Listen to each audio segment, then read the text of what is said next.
Hello everyone, welcome to literature lighthouse. आज की class में हम डिस्कस करेंगे कि आप लोग जीआईसी लेक्चरर और पीजीटी इंग्लिश दोनों की साथ साथ तैयारी कैसे करें।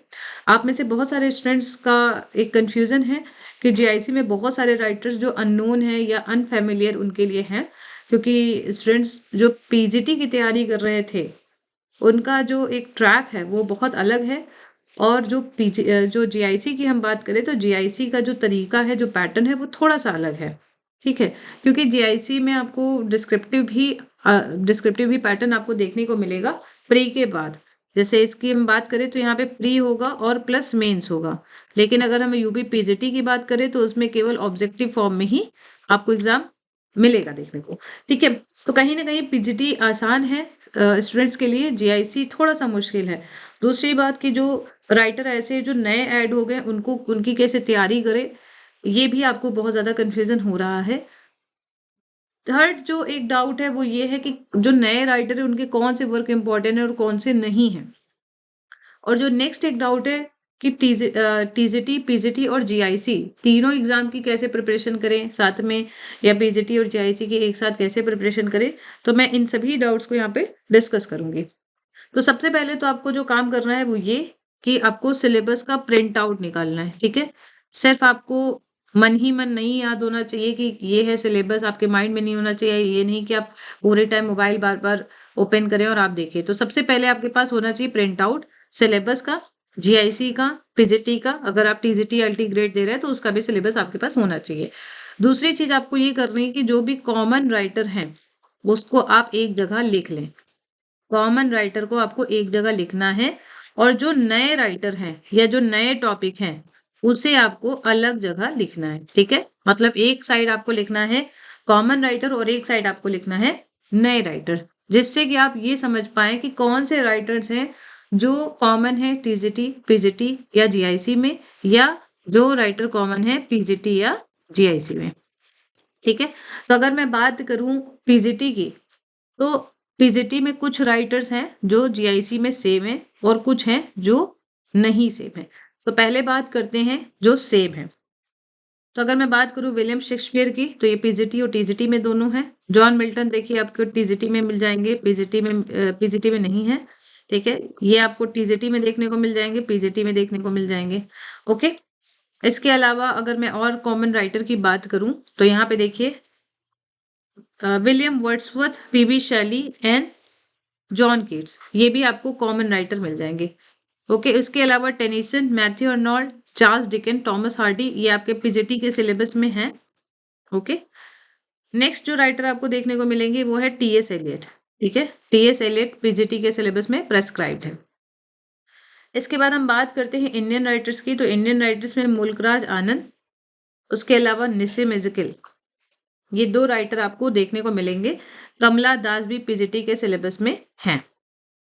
अगर मैं बात करूं अमेरिकन लिटरेचर में, तो अमेरिकन लिटरेचर में Robert Frost, Ernest Hemingway, Walt Whitman, तीनों ही राइटर आपको पीजीटी में देखने को मिलेंगे।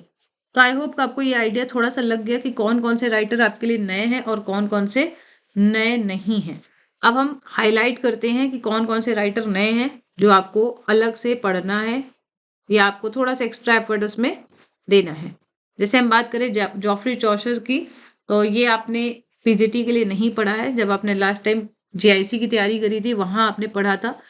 या उसके अलावा अगर आप एलटी की तैयारी कर रहे हैं तो वहां पे जॉफ्री चौसर का कैंटरबरी टेल्स आप पढ़ रहे हैं। ठीक है, जॉन मिल्टन आपके लिए फेमिलियर है लेकिन पीजीटी के सिलेबस में नहीं है, तो बहुत स्टूडेंट्स ने जॉन मिल्टन नहीं पढ़ा है।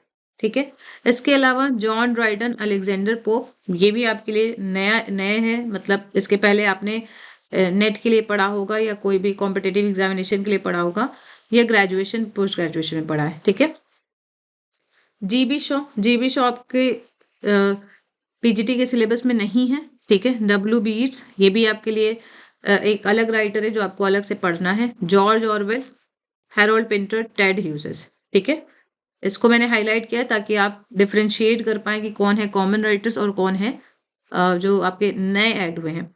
इसके अलावा आप देखें तो राजा राव नहीं है पीजीटी के सिलेबस में। ठीक है, तीन राइटर ही हैं, मुल्क राज आनंद, कमला दास और निसिम इस्किल। तो राजा राव आपके लिए एक एडिशनल राइटर है। Rabindranath Tagore, Girish Karnad, VS Naipaul, Amitabh Ghosh, Vikram Seth and Khushwant Singh. ये कुछ राइटर हैं जो आपको जीआईसी में पढ़ने हैं, ठीक है। इसके बाद अगर मैं बात करूं अमेरिकन लिटरेचर में, तो देखिए अमेरिकन लिटरेचर में तो ऐसे कोई एडिशनल राइटर नहीं है। तो अगर आप देखें तो सिलेबस देखिए बहुत ज़्यादा नहीं है। अगर मैं प्री की बात करूं तो प्री के अकॉर्डिंग सिलेबस बहुत ज़्यादा नहीं है। आप देख सकते हैं कुछ ही राइटर्स है जो आपको पढ़ने हैं लगभग, ठीक है। अगर मैं काउंटिंग करूं तो देखा जाए तो जितना मैंने काउंट किया तो 16 टोटल राइटर्स हैं जो नए हैं आपके लिए, ठीक है। कितने राइटर्स हैं? 16। आप इसे काउंट भी कर सकते हैं, दोबारा भी आप काउंट कर सकते हैं कि कितने राइटर्स नए हैं। हो सकता है मैं गलत हूँ काउंटिंग में। एंड 15 राइटर्स हैं जो ऑलरेडी पीजीटी के सिलेबस में दिए हुए हैं। तो इन इन इन राइटर्स पे आपको काम करना है जो नए राइटर हैं, ठीक है। तो इस तरह आप देखें तो ऑलमोस्ट आधा सिलेबस तो आप पीजीटी में पढ़ ही रहे हैं, तो बहुत बर्डन वाली बात नहीं है। जो नए राइटर्स हैं उसके लिए मैं आपको क्वेश्चन आंसर टाइप के कुछ सेशंस में आपको दूंगी फ्री के लिए, ताकि आपको एक आइडिया मिले कि यहाँ से कैसे क्वेश्चन बनते हैं।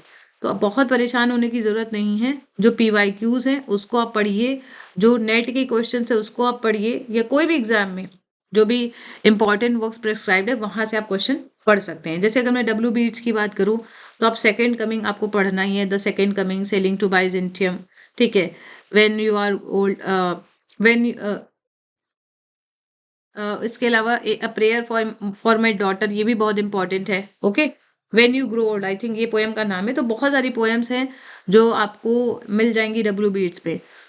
अगर मैं बात करूँ हेरोल्ड पिंटर में तो आपको कुछ इनके एब्सर्ड थिएटर पढ़ने हैं, एब्सर्ड ड्रामा, जिसमें कि सबसे इम्पॉर्टेंट है द बर्थडे पार्टी, ठीक है। इसके अलावा यहाँ इनसे क्वेश्चन बनते हैं, पुलित्जर नोबेल प्राइज से क्वेश्चन बन सकता है, या इनके जो क्रोनोलॉजिकल वे में जो आपको ड्रामा मिलेंगे वहाँ से क्वेश्चन बन सकता है, एब्सर्ड थिएटर से क्वेश्चन बन सकता है।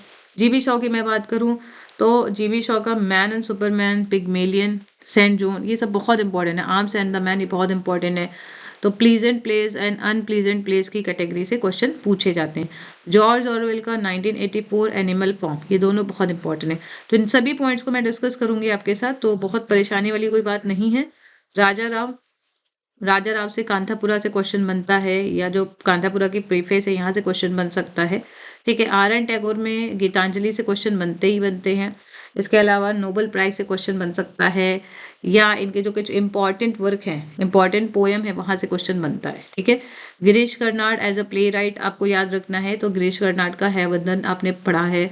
उसके अलावा यायाति, नागामंडला, ये सब इंपॉर्टेंट इनके प्लेज हैं, यहाँ से क्वेश्चन बनते हैं। VS नायपॉल की बात करूँ तो अ हाउस फॉर मिस्टर विश्वास, ये बहुत इंपॉर्टेंट इनका है। और जो इनकी इंडियन ट्रायोलॉजी है वहाँ से भी क्वेश्चन बनता है। अमिताभ घोष, तो इनकी आइबिस ट्रियोलॉजी बहुत इंपॉर्टेंट है। द शैडो लाइन्स, ये बहुत इंपॉर्टेंट है, यहाँ से क्वेश्चन बनता है। विक्रम सेठ का द सुटेबल बॉय, ओके, जो कि माना जाता है कि एपिक नॉवेल माना जाता है। तो इनके भी कुछ इंपॉर्टेंट नॉवेल्स हैं। खुशवंत सिंह को आप पढ़ते हैं पार्टीशन नॉवलिस्ट के तौर पे, ट्रेन टू पाकिस्तान। बाकी अगर मैं बात करूँ जो भी राइटर्स आप देख पा रहे हैं जो फैमिलियर राइटर्स है, तो यहाँ से आपको क्वेश्चन का पैटर्न पता ही है। जॉफ्री चौसर की अगर मैं बात करूँ तो द कैंटरबरी टेल्स को ध्यान में रखते हुए आपको प्रिपेयर करना है। और उसके अलावा जो इनके वर्क को कैटेगराइज किया गया है, ठीक है, जैसे इन्होंने कई लैंग्वेज में वर्क लिखे हैं तो आपको कैटेगरी फॉर्म में पढ़ना है। और किस में इन्होंने राइम रॉयल का यूज़ किया है, यहाँ से क्वेश्चन बनता है, ठीक है। तो किस वर्क में किस फॉर्म में लिखा गया है, ये आपको क्वेश्चन देखने को मिल सकता है। ट्रॉयलिस एंड कैस्ट्रीट से क्वेश्चन बनता है। जॉन मिल्टन, तो जॉन मिल्टन को भी अगर आपने TCT में पढ़ा है तो आपके लिए बहुत मुश्किल नहीं है, अगर नहीं पढ़ा है तो थोड़ी सी मुश्किल है। तो यहाँ पे भी मैं आपके साथ इंपॉर्टेंट क्वेश्चन डिस्कस करूंगी। ड्राइडन की बात करूं तो ड्राइडन के इंपॉर्टेंट वर्क है जिसमें कि एप्सिलम एंड एकेटोफिल आपने पढ़ा ही होगा, पॉलिटिकल एलिगरी का एक एग्जाम्पल है। इसके अलावा इनके कुछ और भी वर्क है, जैसे मैक फ्लेक्नोई वर्क बहुत इंपॉर्टेंट है। तो इनके इंपॉर्टेंट वर्क को हम डिस्कस करेंगे। और इसके अलावा एनएस मिरेबिलिस बहुत इंपॉर्टेंट है कि ये इनके लिए इनकी लाइफ में कौन सा ईयर एनएस मिरेबिलिस था, ठीक है। तो जब हम राइटर वाइज डिस्कस करेंगे तो डिस्कशन हमारे लिए ज़्यादा आसान हो जाएगा। अभी एक क्लास में पॉसिबल नहीं है कि हम सभी राइटर्स को डिस्कस करें। अलेक्जेंडर पोप की बात करूँ तो आपने देखा है the rape of the lock इनका बहुत इंपॉर्टेंट है। उसके अलावा ऐसे इन क्रिटिसिज्म इंपॉर्टेंट है। तो as a mock heroic poet इनसे क्वेश्चन बनते हैं और आपको इनके जो ट्रांसलेशन वर्क है उसको भी याद रखना है। ठीक है, हीरोइक कपलेट को इन्होंने बहुत आप कह सकते हैं परफेक्ट किया है। तो ये कुछ क्वेश्चंस हैं जो आपको देखने को मिले हैं पिछले एग्जाम में, और इस एग्जाम में भी यही क्वेश्चंस आपको देखने को मिलेंगे। रही बात विलियम वर्ड्सवर्थ पीबी शैली की, तो मैं आपके साथ पीजीटी के जो भी पीवाईक्यूज है उसको डिस्कस कर रही हूँ। तो आप लोग पीजीटी वाले जो पीवाईक्यू सीरीज है उसको इसको आप जरूर पढ़िएगा। वहां से आपको कई सारे क्वेश्चन मिल सकते हैं जो आपके प्री के लिए बहुत हेल्पफुल होंगे। ठीक है, डेड यूजेस की बात करूँ तो हॉक रोस्टिंग, लुपिक्रल, यहाँ से क्वेश्चन बनते हैं। ठीक है, इन्होंने अपने वर्क में एनिमल इमेजरी को यूज किया है, तो कई बार यहाँ से क्वेश्चन बनता है, जैसे क्रो को, फॉक्स को, तो बहुत इंपॉर्टेंट है।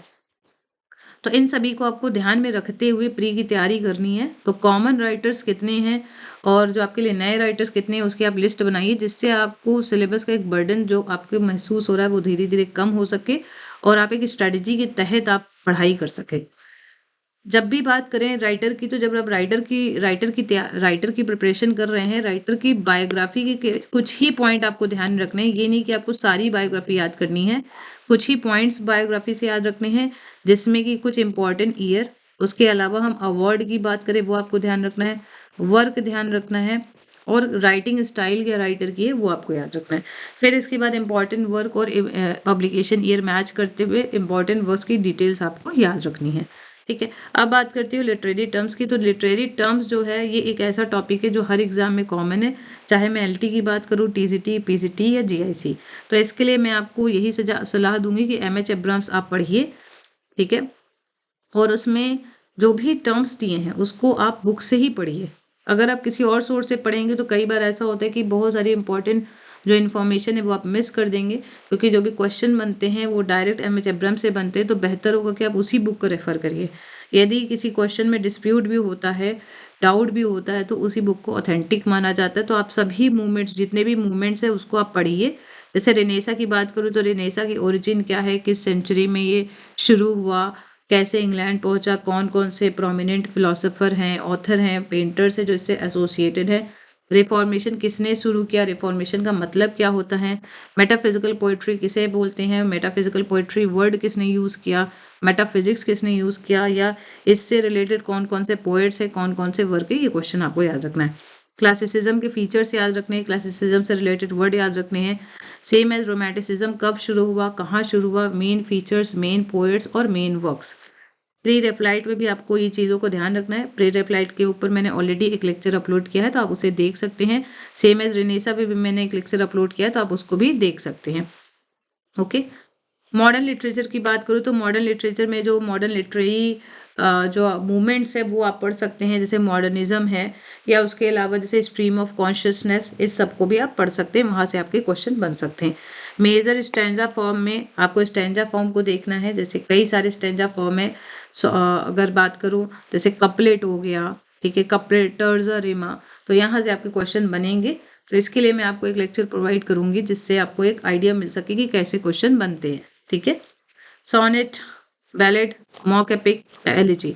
अब देखिए ऐसा नहीं है कि जितने टर्म्स यहाँ पे प्रेस्क्राइब्ड है केवल वहीं से क्वेश्चन बनेंगे, क्योंकि आप अगर यहाँ पे हेडिंग आप देखिए लिटरेरी टर्म्स, मूवमेंट, फॉर्म, तो आपको कहीं से भी क्वेश्चन इसमें मिल सकते हैं। तो आपको जो मेजर जो भी टॉपिक है वो आपको पढ़ने हैं, और आप में से बहुत सारे स्टूडेंट्स ऑलरेडी एमएच एब्राम्स को 2 से 3 बार पढ़ चुके हैं, तो आपको रिवीजन करना है जिससे आपका कोई भी क्वेश्चन गलत ना हो।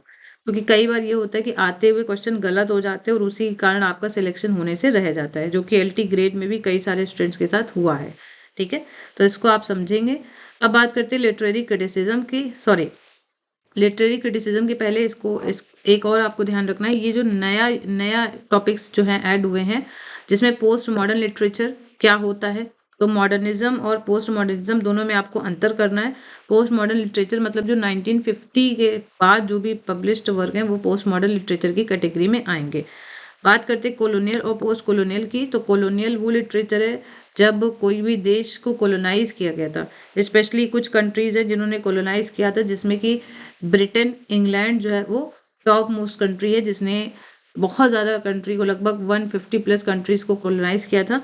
तो ये कॉलोनियल लिटरेचर में आएगा जो कॉलोनाइजेशन के दौरान लिखी गए हैं। पोस्ट कॉलोनियल की बात करो तो जब कॉलोनाइजेशन खत्म हो गया है उसके बाद की जो वर्क लिखे गए हैं, या कुछ ऐसे वर्क जो कॉलोनियल टाइम पे लिखे गए हैं और कॉलोनाइजेशन को रेजिस्ट कर रहे हैं, ठीक है, उसको उस पर फाइट बैक करने की कोशिश कर रहे हैं, तो वो जो वर्क है वो पोस्ट कॉलोनियल की कैटेगरी में आएंगे।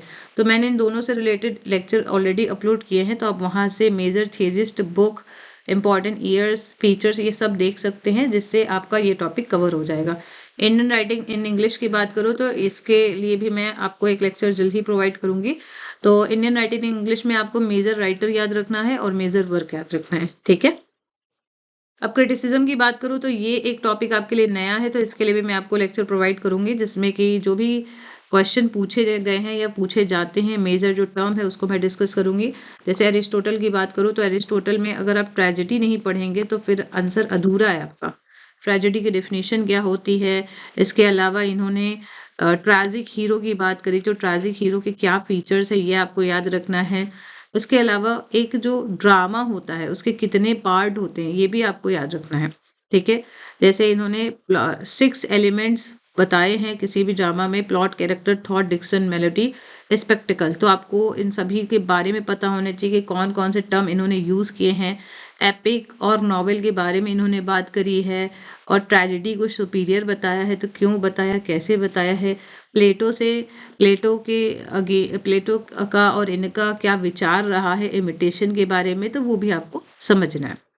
जॉन ड्राइडन की बात करूँ तो जॉन ड्राइडन का एन एसे ऑन ड्रामेटिक पोएजी बहुत इंपॉर्टेंट है, और इसमें 4 कैरेक्टर हैं जिन्होंने डायलॉग फॉर्म में बताया है।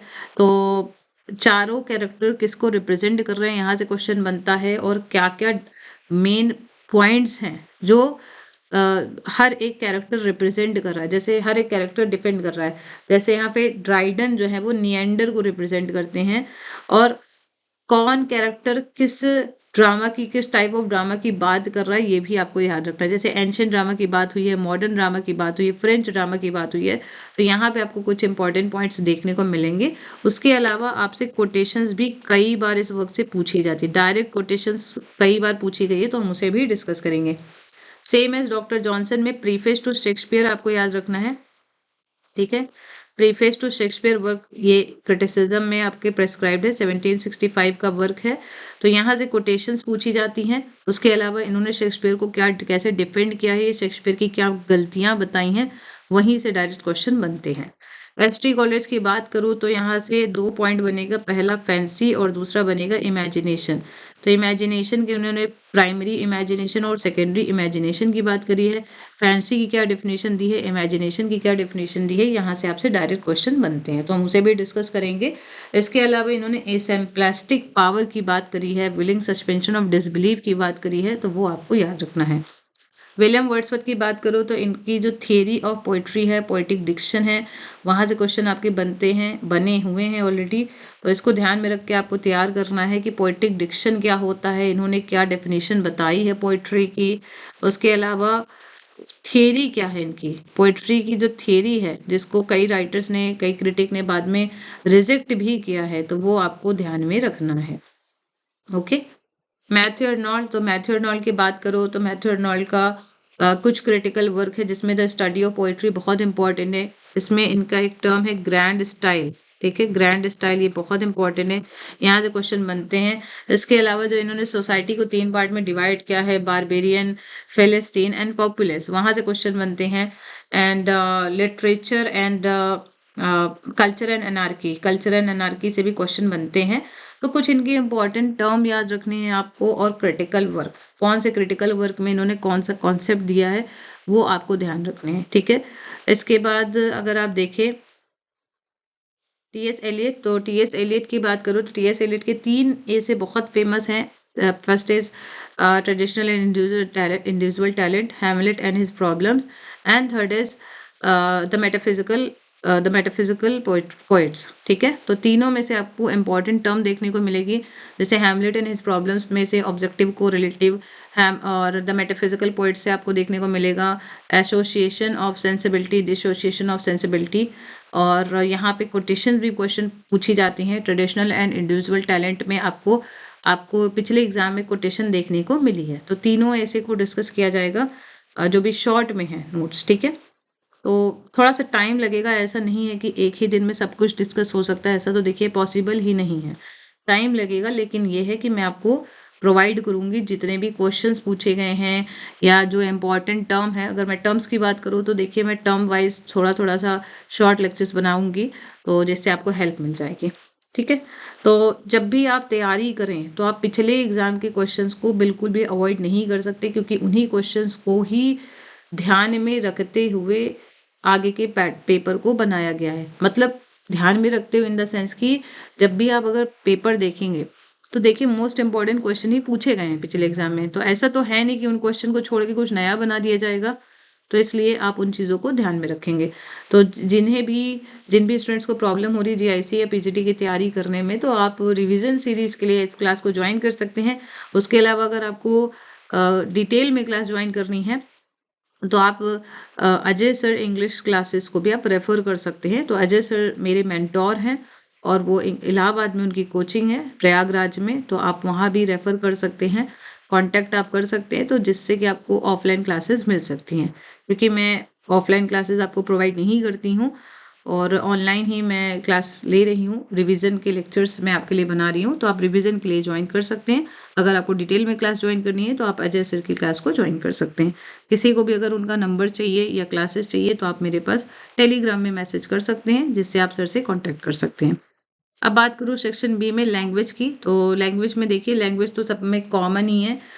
सबसे पहला तो अनसीन पैसेज आपको मिलेगा कॉम्प्रिहेंशन में, तो आपको 3 या 4 क्वेश्चन यहाँ से मिलते हैं।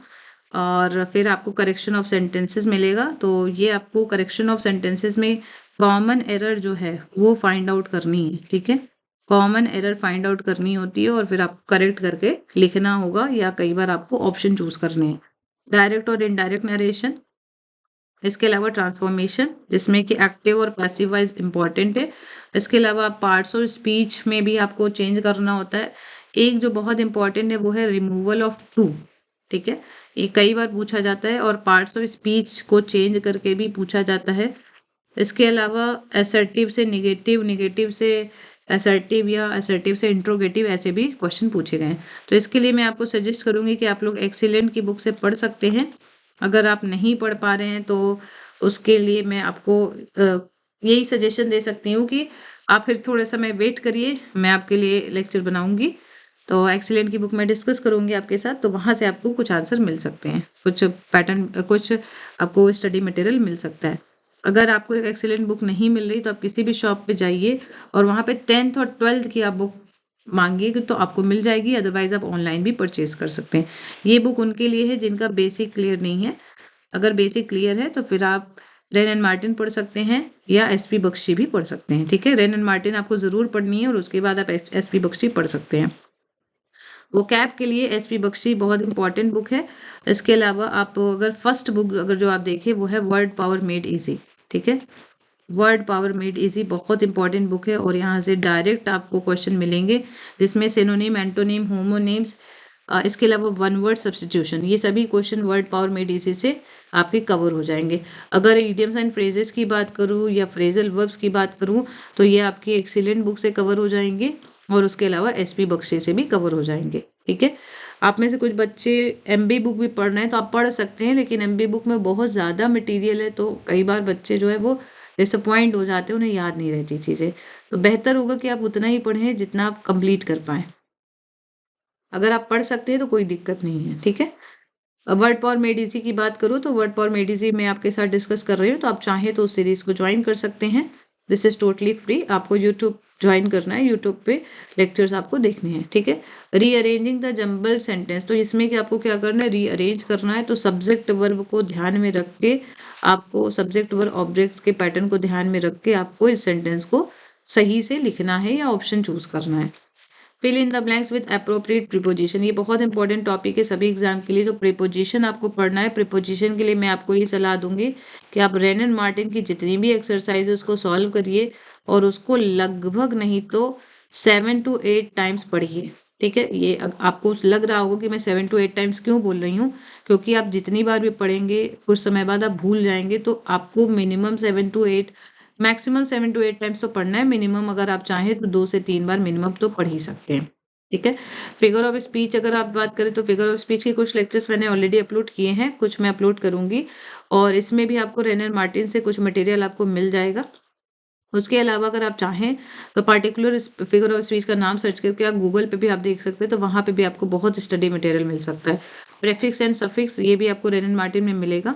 ठीक है, तो ये कुछ इंपॉर्टेंट टॉपिक्स थे और कॉमन भी है। अगर मैं ग्रामर की बात करूँ तो ये कॉमन ही टॉपिक है जो आपको जीआईसी और पीजीटी दोनों में मिलेगा। अब बात करती हूँ टाइम की।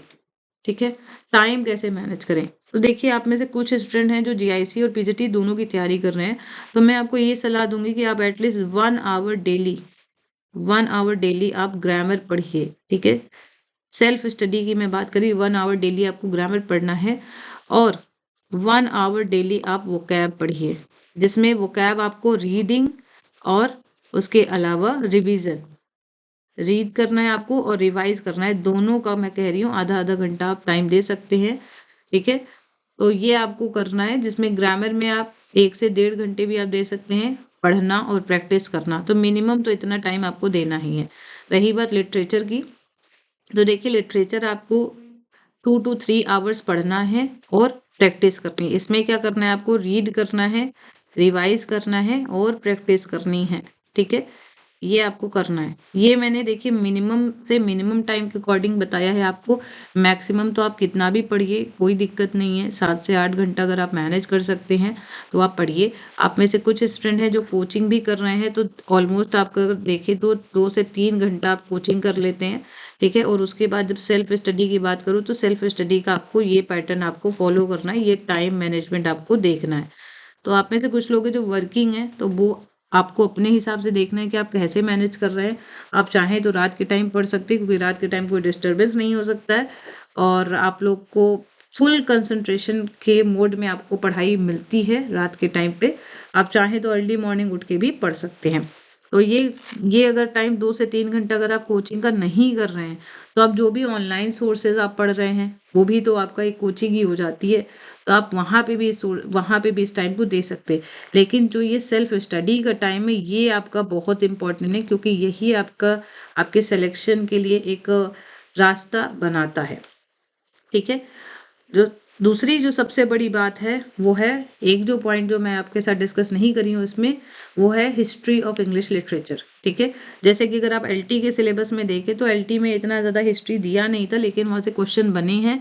तो एक मैं आपको सलाह दूंगी कि आप लोग हिस्ट्री ऑफ इंग्लिश लिटरेचर को ज़रूर पढ़िए, क्योंकि अगर आप हिस्ट्री पढ़ेंगे नहीं तो फिर आप मेंस में भी आंसर नहीं लिख पाएंगे। किसी भी राइटर का लिटरेरी बैकग्राउंड जो है वो आपको पता होना चाहिए, क्या है उसकी लिटरेरी एज, क्या है कैरेक्टरिस्टिक। तो आप इसके लिए कोई भी बुक आप रेफर कर सकते हैं। चाहे तो आप W.J. लॉन्ग को आप पढ़ सकते हैं, या P.K. नायर को पढ़ सकते हैं, या एडवर्ड एल्बर्ट को पढ़ सकते हैं। आप कोई भी एक बुक पढ़िए जिसको आप कंप्लीट कर सके। अगर मैं अपनी सजेशन की बात करूँ तो P.K. नायर बुक मुझे बहुत अच्छी लगती है, और उसमें सभी चीज़ों को बहुत ज़्यादा डिटेल में बताया गया है। लिटरेरी एज के लिए एक हर एज के स्टार्टिंग में लिटरेरी एज के लिए टाइमलाइन दिया गया है, जिससे आपको याद करने में आसानी होगी। इसके अलावा आप एडवर्ड एल्बर्ट भी पढ़ सकते हैं, क्योंकि वो शॉर्ट में बहुत ज़्यादा गया है, बहुत ज़्यादा मटेरियल उसमें दिया है, तो वहाँ से भी डायरेक्ट क्वेश्चन बनते हैं। विलियम जे लॉन्ग आपने ऑलरेडी ग्रेजुएशन में पढ़ी है, तो आप चाहें तो रिवीजन के फॉर्म में उस बुक को पढ़ सकते हैं। ठीक है, तो एक पार्टिकुलर एज को देखते हुए आपको बुक को डिसाइड करना है, तो ये आपके ऊपर है कि आपको कौन सी बुक अच्छी लगती है। आप किसी और बुक को भी रेफर कर सकते हैं। तो बुक की अगर मैं बात करूँ तो कुछ बुक मैंने आपको बताई है। हिस्ट्री में मैंने ऑलरेडी आपको 3 बुक बताई है, इसमें से जो भी आपको अच्छी लगती है वो आप पढ़ सकते हैं। M.H. एब्रम्स आपको पढ़नी है लिटरेरी टर्म्स एंड मूवमेंट्स के लिए। उसके अलावा राइटर की बात करूँ तो देखिए, राइटर के लिए अगर आपको नोट्स चाहिए तो देखिए मैं आपको रेफर करूँगी, सजेशन दूंगी कि आप विकिपीडिया से नोट्स निकालिए। ठीक है, विकिपीडिया से डायरेक्ट क्वेश्चन राइटर से बने हैं। इसके अलावा आप PYQs देखिए। PYQs के लिए अगर मैं बात करूं तो जो कॉमन राइटर है उसके लिए यूथ आप देख सकते हैं। उसके अलावा GIC की यूथ की भी बुक है, वो आप पढ़ सकते हैं। बहुत सारे स्टूडेंट्स बुक के लिए पूछ रहे हैं, तो रंजीत सर की भी बुक काफ़ी अच्छी है। LT की तो प्री की बहुत अच्छी थी, अब मुझे GIC का पता नहीं कि वो बुक कैसी है। तो आप एक बार मार्केट में जाके आप बुक को देख सकते हैं कि जीआईसी की बुक कैसी है। अगर आपको स्टडी मटेरियल अच्छा लगता है तो आप उनकी बुक ले सकते हैं। अगर आपको नहीं समझ में आ रहा है या आपको फाइनेंशियल इश्यूज है तो आप विकिपीडिया से भी नोट्स बना सकते हैं। ठीक है, तो अगर आप खुद नोट्स बनाएंगे, आपके हैंड रिटन नोट्स होंगे, तो मुझे ऐसा लगता है कि हैंड रिटन नोट्स बहुत हेल्पफुल होंगे आपके मेंस के लिए भी। तो आप हैंड रिटन को ही फॉलो करिए, सिर्फ प्रिंट आउट के भरोसे मत रहिए। प्रिंट आउट में आपकी उतनी पढ़ाई नहीं हो पाती है। ठीक है, और अब मैंने आपको ग्रामर के लिए 3 बुक बताई है। पहली तो एक्सीलेंट जो बेसिक बुक है, बहुत अच्छी बुक है और एक्सरसाइज आपको सॉल्व करनी है। दूसरा मैंने रेन एंड मार्टिन बताई है और तीसरा मैंने आपको एसपी बख्शी की बुक बताई है। काफ़ी अच्छी बुक है। ठीक है, इसके अलावा और भी कई सारी बुक्स है। अगर आपको लगता है कि कोई बुक है जो आपको समझ में आ रही है, बहुत बच्चे इंग्लिश लैंग्वेज की बुक नहीं पढ़ पाते, हिंदी और इंग्लिश दोनों लैंग्वेज में चाहिए होती है, तो उसके लिए भी आप कई सारी बुक्स देख सकते हैं जो भी आपको अच्छी लगे। फिर मैंने बात करी वोकैब की, तो वोकैब के लिए मैंने आपको बताया वर्ड पावर मेड इजी, काफ़ी अच्छी बुक है और बहुत इंपॉर्टेंट बुक है। इसके अलावा एसपी बख्शी की आप जो वोकैब सेक्शन है वो भी आप देख सकते हैं। अरिहंत की भी बुक बहुत अच्छी है, तो वो आपको अपनी चॉइस के अकॉर्डिंग देखनी है कि आप कौन सी बुक पढ़ते हैं। सबसे इम्पॉर्टेंट जो बुक है वो आपकी रेन एंड मार्टिन ग्रामर के लिए, एक्सेलेंट ग्रामर के लिए और word power made easy vocab के लिए। ठीक है, इन बुक्स को आप अवॉइड नहीं कर सकते। तो आज की क्लास के लिए इतना ही। जो मुझे लगता है कि मैंने सभी पॉइंट्स को कवर किया है इसमें, और आई होप कि आपके बहुत सारे डाउट्स क्लियर हो गए होंगे। आपको मैं एक ही सलाह लास्ट में दूंगी कि अगर आप लोग तैयारी कर रहे हैं और अपने टाइम के हिसाब से आप अपने जो भी आपका जो रूटीन है डेली का, उसके अकॉर्डिंग से अगर आप टाइम को अभी नहीं डिवाइड कर रहे हैं तो आपको लास्ट में बहुत परेशानी होगी। तो उसको आप अभी से मैनेज करके चलिए। और दूसरी बात कि दूसरों की तैयारी को देख के आप डिस्टर्ब मत होइए। आपकी क्या सिचुएशन है, आपकी क्या तैयारी है, आपका क्या रूटीन है, वो आपके ऊपर डिपेंड करता है। तो बेहतर होगा कि आप अपनी तैयारी अपने अकॉर्डिंग बनाइए, ना कि दूसरों के अकॉर्डिंग। ठीक है, तो thank you so much, this was all for today. We will meet again in the next class. Take care.